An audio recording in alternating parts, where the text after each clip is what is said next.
Kazakhstan became a more open country and financial regulators are on the right track, said Standard & Poor's credit analyst Ekaterina Trofimova during the meeting with financiers in Almaty. She timed her visit to the 150th anniversary of the agency. It is not as bad in Kazakhstan as it may seem. Prestigious credit analyst from Standard & Poor's Ekaterina Trofimova has changed her opinion about the development of Kazakh economy. Previously, the renowned agency gave the country only negative ratings and unfavorable forecasts. The changes are partially linked to the improving transparency in the state. It's not really common for Western analysts to be burdened with some searching and investigative functions in their work. During the meeting in Almaty, representatives of managing companies asked Trofimova questions about the president's initiative to limit banking margins and remove links between affiliated companies and their banks. Foreign analysts, while avoiding specific answers, clarified that she supports the measures. It is possible to implement these measures after the necessary legal base revision. It is, however, not really clear how everything is going to work, management and infrastructure-wise. The discussion, which was initially planned as an informal dialogue, lasted for almost an hour and a half. The financier did not speak of any global forecast or specific numbers. Likely, Kazakh banks will learn about them in a more usual way, through another report of the agency's website.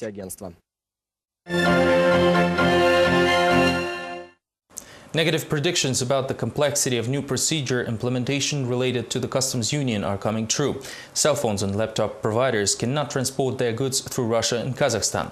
According to new rules, equipment with encoding modules first should be registered in state agencies. These agencies, though, are not familiar with the new responsibilities. Meanwhile, businessmen already bear losses. Producers and importers of mobile phones, notebooks and other equipment with encryption boxes were warned beforehand about the changes in the official documents. They, however, never expected the complete import ban after the creation of the customs union. Goods should undergo registration in state bodies, but in reality there is total chaos about the issue in both Kazakhstan and Russia. The law doesn't specify which bodies are in charge of security issues. We assume that the National Security Agency should do this, but they told us that so far the government has not authorized them to do so. Thus, official approvals are needed, but it is unclear who should issue them. Meanwhile, importers incur losses. They have to pay customs for using warehouses and partners for open commitments. The Association of Computer and Electrical Equipment Producers tries to reassure businessmen that officials only learn how to use the new mechanisms. It is unclear, though, why these master classes have to be paid for by businessmen. This is a fee for a new mechanism that is the customs union. It is a big system, and launching such a major national project will inevitably cause some losses. If these losses will be limited to a set procedural 10 days, it will not affect the market. But it is important to avoid the development of a systematic problem. So far, no one predicts the collapse of the electronics market in Kazakhstan and Russia. Stores have equipment reserves. Besides, January is traditionally a month of the low demand for laptops and cell phones. Still, financial losses are unavoidable, and the burden will likely be placed on consumers. Businessmen might not be ready for protest rallies, but construction workers are. While the government promises the increase of salaries, workers demand to pay them a 2-year salary debt. Employers are reluctant while authorities cover up the debtor. Find out the rest of the story next. About 100 employees of the company Quad Service held a rally yesterday in the center of Almaty. For more than 2 years, almost 1,500 people cannot receive their money. According to the agreement with the company's leadership, January 29th was scheduled as the first day for repaying the debt. General Manager Vyacheslav Nam met with the workers. We had legal actions against us as well as assets arrests. That is why we cannot pay the salaries today.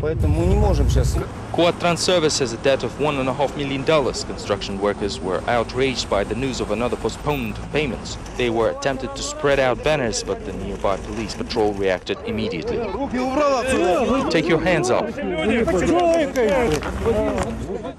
After that, the workers decided to collect signatures under the appeal to the Prime Minister Karim Masimov. People are afraid that the company will not pay them before April, as was promised, and demand to take measures against it. It is outrageous, as no organizations in the country work for the benefit of workers, and neither does the government. Nothing is produced locally. Everything has stopped. We appeal to the General Prosecutor's Office, financial police, and every possible body of the city and the state importance. We even wrote a letter to President Nazarbayev, but there is still no reaction. After finishing with the appeal to the Prime Minister, workers went to the District Prosecution Office. They wanted to understand why the supervisory agency has still not initiated a legal action.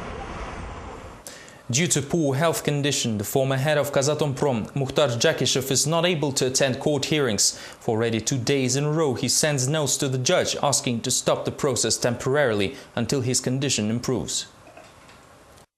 A note from Dr. Khalif of the National Security Committee had to be read out once again for some reason. It said that Jakishev's blood pressure of 180 and 120 is a satisfactory health condition. I think that it cannot go on like this anymore. We need to do something. According to Jakishev's attorney, the court ignored these statements, siding with the prosecution. In response, the defendant demanded the judge's dismissal for already the 3rd time. Another of Jakishev's attorneys, Bolat Isatayev, yesterday gave comments about his participation in the trial. He said that he cannot legally drop the case, even if he wanted to. The law prevents me from withdrawing. I do not want to comment on the trial itself, but it is still very interesting for me. The Bangkok Post reported on Friday that the prosecutor's office of Thailand is planning to remove charges and release the arrested pilots who were detained for transporting arms from North Korea. According to reports in Thai press, there were talks about the release of 4 people, namely citizens of Kazakhstan. A few hours later, however, the head of Bangkok City Court reported that documents are not yet fully reviewed and the arrest is still in place. We have contacted the pilots' families and they said that the initial message was a case of misinformation. It was a newspaper of TV hoax, that is what our consulate told us. They said that another video hearing was held and the sentence was prolonged to 12 days. Migrants caught violating labor legislations in Kazakhstan will not be able to find work in Russia. This will be the result of creating a united interstate labor migrants database. The project is launched by the Collective Security Treaty Organization. Its coordination council meeting was held yesterday in Moscow. The rest of the story is next. Deputy Secretary General of Collective Security Treaty Organization Valery Semerikov said that now issues of illegal migration will be solved with the help of intelligence services, border patrol and internal affairs bodies. Even the annual illegal migrant operation will now be held twice a year. You need to understand that the goal of this operation is not only to catch illegal migrants, but also to learn the situation so that we can legally influence it and improve the legislation. At the moment, though, this struggle is not very apparent, both within Russian legislation and in Central Asian states. Thus, it is early to talk about results. According to Kazakh police, improvement can be reached through separate measures even without precise migration policies and new laws. We currently review the possibility to decriminalize migration legislation, which will see the softening of punishments for migration laws violations, as well as the simplification of procedures for the stay of foreign citizens on the territory of the country.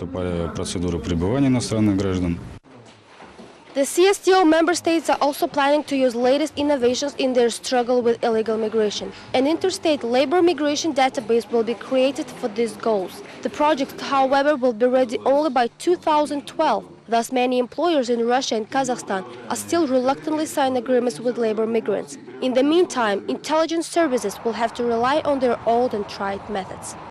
These were the main stories for Friday, January the 29th. Thank you for being with us and goodbye.